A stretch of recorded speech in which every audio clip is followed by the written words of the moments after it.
Assalamu alaikum. Unfortunately, sometimes when we study words outside of the Quran that are Quranic words, we take the meanings that are used for them outside of the Quran and we apply them to the Quran, and that might not exactly be accurate.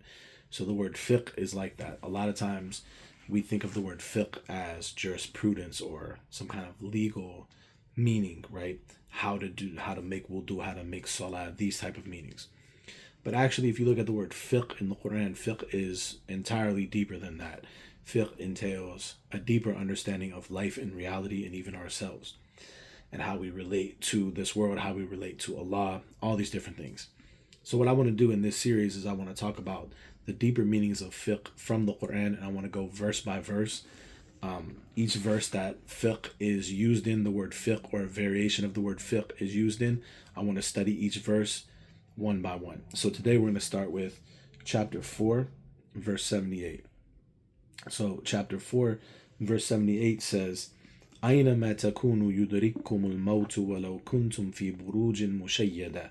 Wherever you may be, death will reach you, even if you are in well-fortified towers. وإن تصبهم حسنة يقول هذه من عند الله. And if there hits them anything good, they say, this is from Allah. وَإِن تُصِبْهُمْ سَيِّئَةٌ يَقُولُ هَذِهِ مِنْ عِنْدِكَ. And if there hits them anything bad, they say, this is from you. قُلْ كُلٌّ مِنْ عِنْدِ اللَّهِ. Say, all is from Allah. فَمَا لِهَؤُلَاءِ الْقَوْمِ لَا يَكَادُونَ يَفْقَهُونَ حَدِيثًا. So what is the matter with these people that they almost never, or they scarcely understand any hadith, any speech or any statement? But see, the word here for understand is yafqahun. It's from the word fiqh. فَمَا لِهَؤُلَاءِ الْقَوْمِ لَا يَكَادُونَ يَفْقَهُونَ حَدِيثًا. What is the matter with these people that they almost don't have fiqh of any hadith, of any kind of statement or speech? So this is the first verse in the Quran, if you go chronologically, like from the beginning of the Quran to the end, that the word fiqh is used in. So we want to study this verse and think about what does fiqh mean in this verse. So first of all, the first observation is, you notice there's nothing about anything legal, any kind of jurisprudence or anything like that. In fact, the verse starts off with a universal truth. It says, أَيْنَمَا تَكُونُوا يُدْرِككُمُ الْمَوْتِ. Wherever you may be, death will reach you. So the first aspect of fiqh then from this verse, the first aspect of truly deep understanding, is to understand the universal truths of life. Like, this verse gives us a hint into the universal truths of life, and the main universal truth of life that we can all acknowledge is the certainty of death, and that wherever you might be, death will reach you. And he continues by saying, وَلَوْ كُنْتُمْ فِي بُرُوجٍ مُشَيَّدَةٍ. Even if you were in well-fortified towers. Now, well-fortified towers, burujin mushayyada, is a very interesting metaphor. It has very interesting symbolic meanings if you really think about it. So you can think about it literally as someone that thinks that they can escape death by being in this very high, lofty, well-fortified tower. So in other words, they can escape something that is a universal truth by this human construction that they think is so elevated and so far away from the reality that's on the ground that they can escape it. But in actuality, Allah is saying, no matter how lofty you construct your towers, you can never escape it. So you can think about it like that physically, but you can also think about it symbolically. So psychologally, in our ideas, mentally, we create towers also.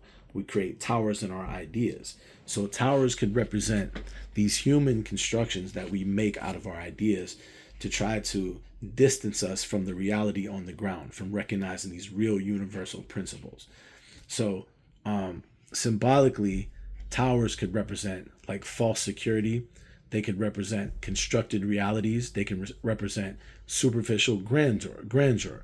They can represent all these different things symbolically. They can represent intellectual or ideological constructs that we build to distance ourselves from uncomfortable truths, things that we don't want to face. They can represent psychological towers, right? So individuals or societies might build mental defenses, like denial or rationalizations to avoid confronting mortality or universal truths. They can represent ideological towers, meaning like systems of thought that give people a false sense of superiority or security, but ultimately will fail to shield them from reality. And we even use this terminology sometimes in English when we say about like an academic or someone like that. We say that person is in an ivory tower, meaning they're, with all their learning and all their academic understanding of the world, they're up here in this tower far away from the common person. They're distanced from, reality. Excuse me. So the idea of towers has actually a lot of symbolic meaning. So, number one, the fact that this verse ends by saying, what is the matter with these people? La yafqahuna haditha, that they almost don't understand. They almost don't have fiqh of any hadith, any speech. Number one, the fact that this verse starts off with this universal truth, the truth of death, the inevitability of death, and the fact that no matter what we construct as human beings, we can't escape it. It tells us that fiqh is the ability to recognize these universal truths and to see past these human constructions that sometimes act as a veil. Then the verse continues by saying, وَإِن تُصِبْهُمْ حَسَنَةٌ يَقُولُ هَذِهِ مِنْ عِنْدِ اللَّهِ.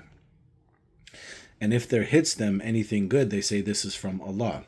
وَإِن تُصِبْهُمْ سَيِّئَةٌ يَقُولُ هَذِهِ مِنْ عِنْدِكَ. And if there hits them anything bad, they say this is from you. So now this indicates another aspect of fiqh, and the contrary or the opposite to that, which they don't have. And that's why the verse ends by saying, what is the matter with these people that they scarcely yafqahuna haditha, that they almost never have fiqh of any hadith, of any statement or any speech? Because what Allah's response to this here is, قُلْ كُلٌّ مِّنْ عِنْدِ اللَّهِ. Say, all is from Allah.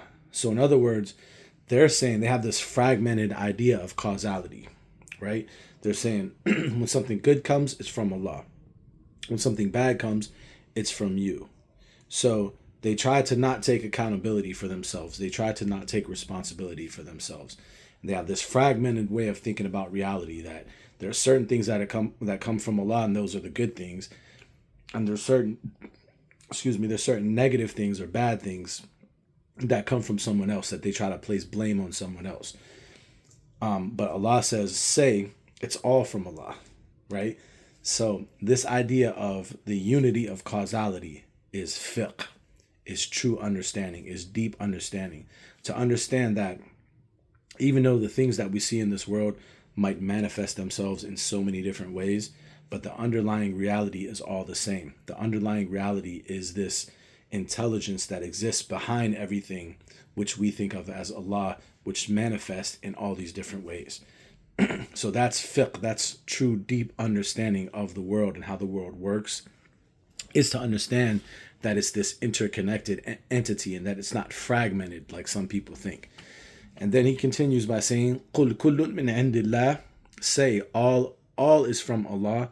فَمَا لِهَؤُلَاءِ الْقَوْمِ لَا يَكَادُونَ يَفْقَهُونَ حَدِيثًا. So what is the matter with these people that they almost don't have any fiqh of a hadith, any statement or speech? So this verse is the first verse that I wanted to start with in our exploration of what is fiqh in the Qur'an. And this verse illustrates for us that number one, fiqh is to understand deep universal principles that can't be shielded by human constructs. And number two, it's to understand the unity of causality, the unity and the interconnectedness of the world, and to see that everything fits together. Assalamu alaikum wa rahmatullah.